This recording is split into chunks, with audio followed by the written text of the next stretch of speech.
Today, we're looking at one of the most disturbing films ever to come out of my hometown, Australia. Ladies and gentlemen, welcome to Snowtown.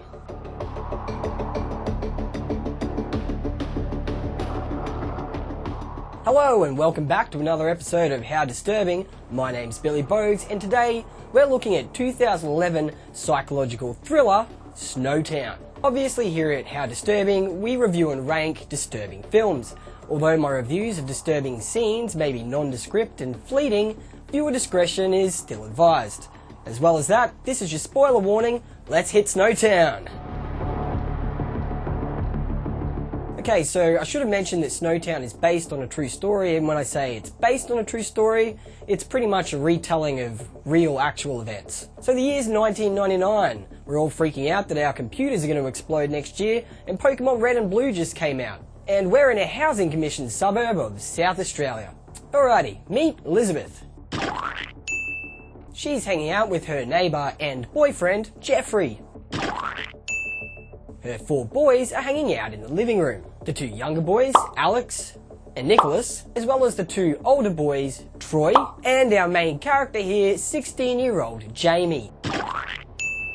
Anyways, Elizabeth is asking Jeffrey if he can watch over the boys next weekend because she has to go and see her ex. I was hoping maybe you'd watch over him for a couple of hours for me. At any time you want a hand like that, I'm happy to do it.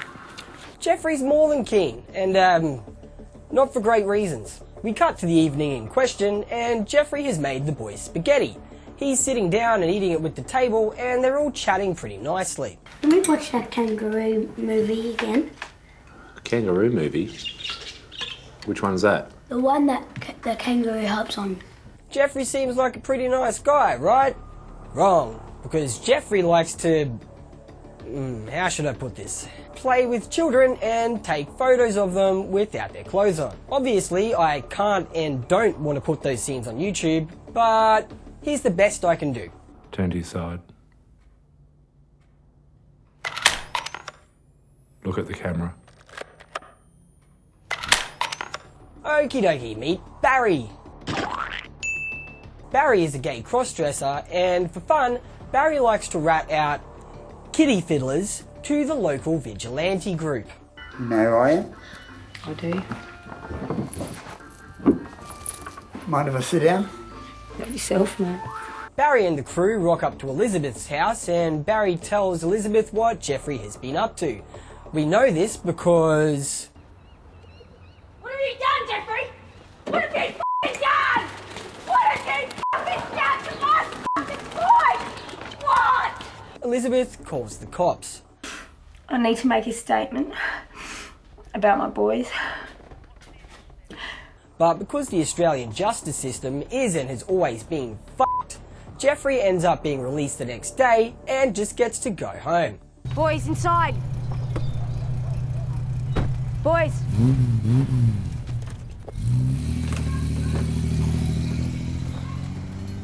That evening, Jamie and the rest of his family are awoken by a motorcycle being revved across the road on Jeffrey's doorstep.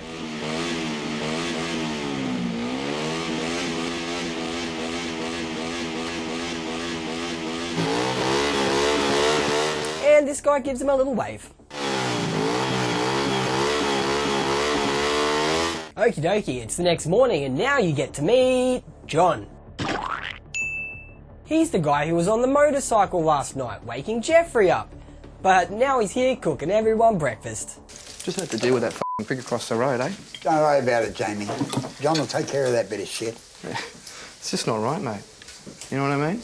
Over the following weeks, John encourages the boys to assist him in terrorising Jeffrey's home. Somehow it escalates from throwing ice creams on the house... There you go. Chuck it at the house. There you go, mate. Chuck it out. ...to throwing dead kangaroo carcasses on the house... Get his f***ing couch. And, well, eventually, Jeffrey leaves. Hooray!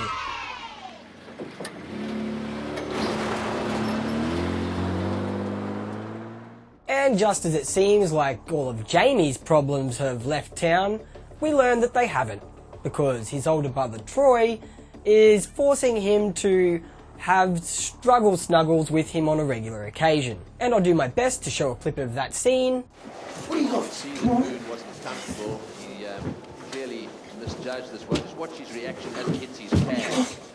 Alright, I'm sorry, I can't really show that. That's the best I could do. Over time, John slowly gets closer with Jamie and Elizabeth and the rest of the family. John and Jamie even get the same haircuts. Your mum's gonna like this? Oh, probably not, but who cares? Jamie's trust for John has grown very, very strong, and one night he asks if he can have a sleepover. Do you mind if I stay over? Of course, mate. More than welcome. And don't worry, this isn't going in a struggle-snuggle direction again. That's not what's happening. Over dinner, John divulges to Jamie that he knows about Troy and how Troy has been assaulting Jamie. Do you like being fucked? What? Do you like being fucked? No. And he challenges Jamie to do something about it. When are you gonna grow some balls, mate? Things escalate quickly, and before you know it, John is forcing Jamie to shoot John's pet dog in the head. Shoot the dog. Kel, come here. No. No? Why not? Initially, Jamie refuses, but... Shoot the fucking dog. well, he does it. We, the audience, then hear a voicemail from Barry the crossdresser. It looks like, for some reason, he's decided to skip town. Strange. Who's your brother Barry? I thought you should know I'm on my way to Queensland. Oh, and it looks like John and Elizabeth are in a full-on relationship now. We developed the bastard White House, which takes 45 minutes to... Jamie takes John to meet his friend Gavin, but when they arrive at Gavin's house, Gavin has OD'd on heroin and has completely nodded out. Thanks, Chief. Jamie tends to him, and John looks on disapprovingly.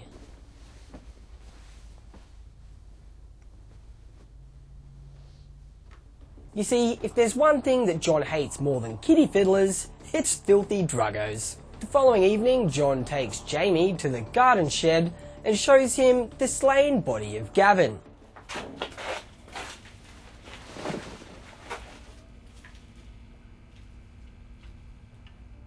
Boop, dead. Boop. Dead. Oh, and you know Barry the crossdresser? He didn't skip town, he's in one of these barrels as well. Also, boop, dead. Boop. Dead. Come say hello to Barry. Jamie, understandably, has a breakdown. It was my fucking friend! He was a fucking junkie. That was my friend! He's completely distraught over the loss of his best friend, but somehow still remains incensed by John. A few nights later, a group of townspeople meet for dinner, and they fantasize over what they'd like to do collectively to the kiddie fiddlers. What about you, Nigel? What would you do, mate? Show a 30 up with his ass and pull the trigger. That's it. That's too easy. What before that, can we? Right, I know, I can see someone in you. When the older brother Troy is asked about what he thinks of kiddie fiddlers, he says... What do you think about this? Don't touch me, I don't care. That'd be right, wouldn't it? And obviously that's not going to go down well with John. The following morning, John and his weird off-cider guy beat Troy and they keep him captive in the bathroom.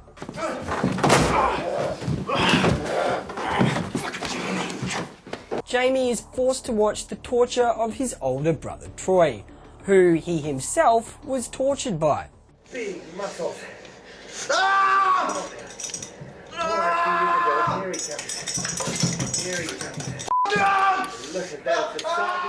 Troy is forced to make a false confession onto an answering machine tape, telling his mother that he's left town and that he actually fucking hates her. Don't you fucking call me.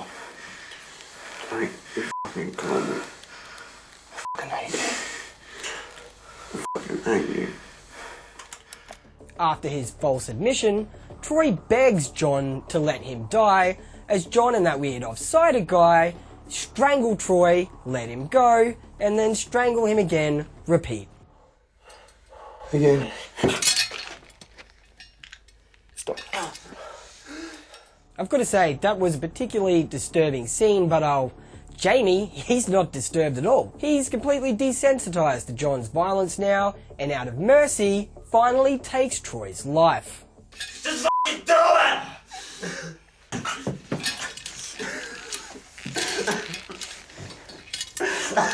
With nothing better to do and no brother to hang out with, Jamie is now completely on board with all of John's murdery goodness.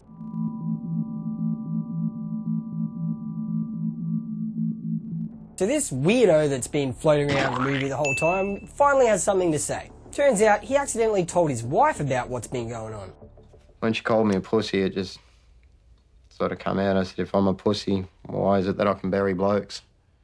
But Beardy Weirdo assures John that his fat missus won't say anything to the cops, so it's all good. And I told her, mate, I said, look, if you say anything to anyone, I said, put you and the kids out in the street, so she won't say anything, mate. It's a few nights later and Jamie stumbles across John on the computer editing some recordings, and sure enough, it's old mate's wife's fake confession. Can you watch the kids for me, please? Don't try and call me, Mum. I'm sorry. Bye. Whoop, dead. Boop, dead. Jamie finally cracks, and he attempts to call the police. Mum, you can't fight me properly. Don't fight.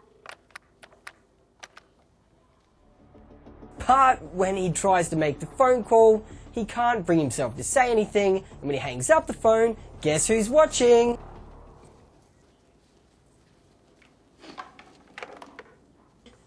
It's Johnny Boy. The boys drive from Adelaide to Snowtown, where they use an abandoned bank vault to store all these bodies that are piling up.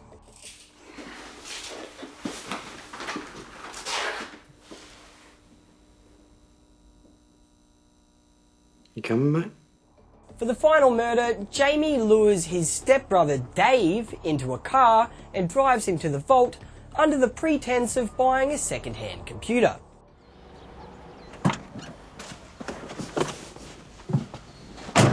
Everything alright? Yeah, it's fine. I actually couldn't work out why they were murdering Dave. I even did a bit of research into it. I couldn't understand that bit, so if you know, tell me in the comments. As Dave enters the vault, he sees John and his partners, and the movie closes as Jamie shuts the door, fading to black. We're then given some information about the real-life Snowtown Murders, which I'm not going to read here because we don't have enough time. It's time for the review. As I mentioned earlier, Snowtown is an Australian film and came out in 2011. Obviously, it received an R18+ rating. And rightly, Snowtown is an amazingly bleak film, and it's even more bleak when you stop to think that all of this actually happened, and really not that long ago. Snowtown definitely could have been a much shorter film, but it spent some extra time really creating the characters and the atmosphere. A lot of the time, doing this in a movie can kind of force the film to meander around, but not in Snowtown. In Snowtown it was done really effectively. I really understood these characters and felt strong emotions towards them.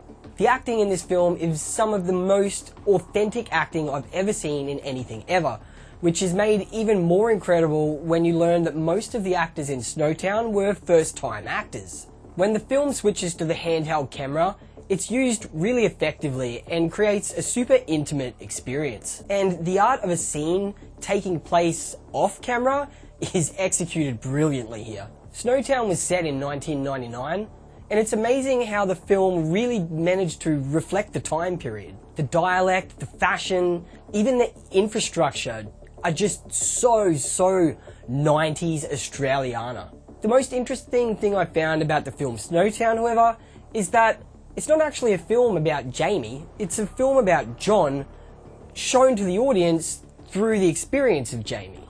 It reminds me of Wolf of Wall Street or Sherlock Holmes, where the main character isn't necessarily the main character, if that makes sense. Like Sherlock Holmes is a story about Sherlock Holmes, but you hear about it through the perspective of Watson. I just find that really compelling storytelling. I love Australian cinema. I believe we make some of the best films in the entire world, and you're going to see so much more amazing stuff like Snowtown on How Disturbing.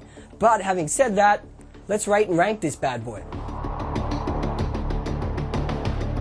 Okie dokie, it's time to find out where Snowtown ranks amongst its brethren of disturbing cinema. If you're a returning viewer, you probably know how this works, and if you're brand new here, watch some more videos and figure it out. So the first thing I'm going to do here is rate Snowtown purely on how good I thought it was as a film, and I'm going to give Snowtown a nice neat 64.9 out of 100. Now I have to check with the audience as well to see where my opinion fits in with them, and when I go to the most popular movie review sites to see what you guys thought of Snowtown, it looks like you had the same opinion because you're giving it a 69 out of 100. So now to work out what we truly thought of Snowtown as a film, we're going to average together what I thought with what you thought, giving us a combined audience rating of 67. 67 is 2 less than 69. Our second last thing to do here is to rate Snowtown purely on how disturbing it was, outside of everything else in the film. And, you know, this was pretty hectic. I think I'm going to give Snowtown a 60 on the disturbing scale. It wasn't heaps graphic, but it was heavy. I think 60 is very fair. And lastly, we're going to average together how good the movie was with how disturbing the movie was to give it an ultimate rating. And it looks like Snowtown has awarded itself an ultimate disturbing rating of 63.5. But where does it sit amongst all the other disturbing films? Let's have a look. Opening up the grand spreadsheet, and it looks like Snowtown is slotting into position number 4.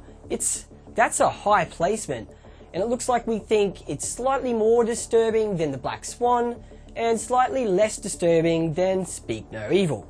Thanks so much for watching another episode of How Disturbing, guys. If you've made it this far, please throw me a like, throw me a subscribe. I'm a young YouTuber, it really helps me out. And lastly, if you have a product or something you want to sell, I'll promote it on my channel for free. I don't even want any money. I'll promote anything you've got within reason for free. And having said that, I'm Billy Bogues. You've been watching How Disturbing. Catch you later!